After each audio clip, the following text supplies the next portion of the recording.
TV. Thanks for talking to me. My pleasure.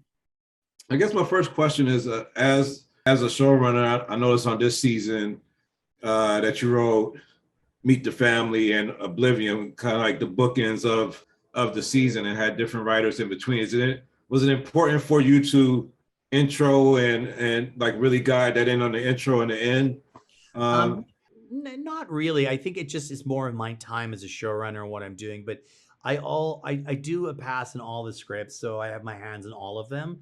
And I've incredible writers, and sometimes the writers get further. Like I get a script I don't have to do much with. Sometimes I have to do more with it.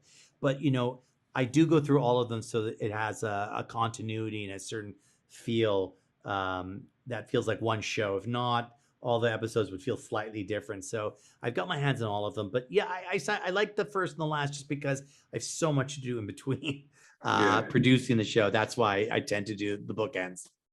When I look through like the annals of TV and film history, you got all these great actors from like, Robin Harris doing Miss Doubtfire or Martin doing, Big Mama or whatever, right. Tyler Perry doing Medea. Was there any discussion about Elliot's character? And even though Elliot's identity had changed, for Elliot to still play the character as Vanya instead of going to Victor, like, was there any like discussion on that? And like, what was that process like? Great question.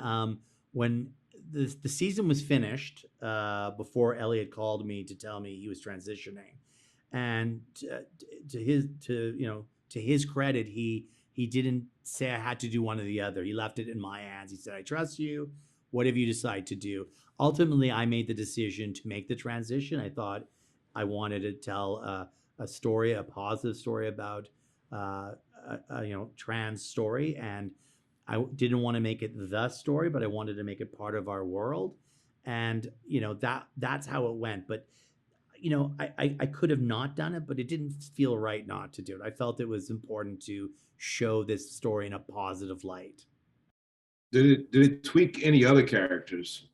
No, and I think that's why what works so well with it is what we purposely played is that it doesn't change. They're a family and they love him no matter what.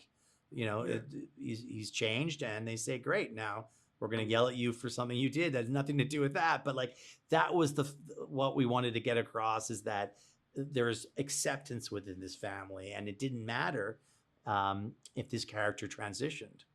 Yeah. Hey, did Dad tell you why he was calling them his kids? He sure did. You ready? Dad was so repulsed by us back in Texas that he adopted an entirely different group of children, just so that he didn't have to raise us. Well, that's just peak Dad, huh? Isn't it? So he just didn't want us anymore? Did he ever? See, I told you we shouldn't have asked him for help in '63. I think you're all missing the big picture here. If Dad didn't adopt us as kids, he changed the timeline. So who knows what else is different now? Shouldn't you know? I'm sorry, Allison, but it might take me more than 20 minutes and a traumatic brain injury to figure this all out. Is that okay with you? No, actually, it's not. In season 1 and 2, the Academy is going between timelines. But this season, like you're kind of more in a multiverse. And I wonder, as a writer, when you're in these multiverses that we see coming into storylines. I mean, it's even in Buzz Lightyear's story.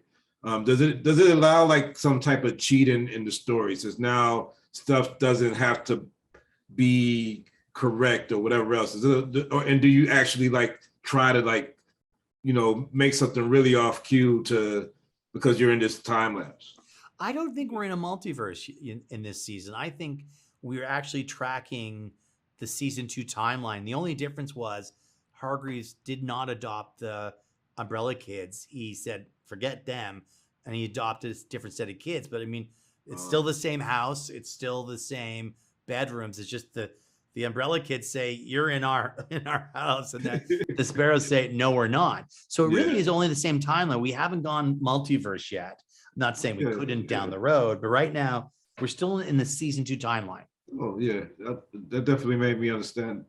Not that I didn't understand, but yeah, that I'm glad that you explained it like that, and I could see it like oh yeah, You're absolutely right. Well, I appreciate your time and appreciate another great season, and can't wait till you guys just keep the story along. I think what you did with the character was brave, and it flowed easily. I was just curious, like, how did y'all come to that decision? So I appreciate you, and thanks for the time. Thanks for talking to me. Great meeting you.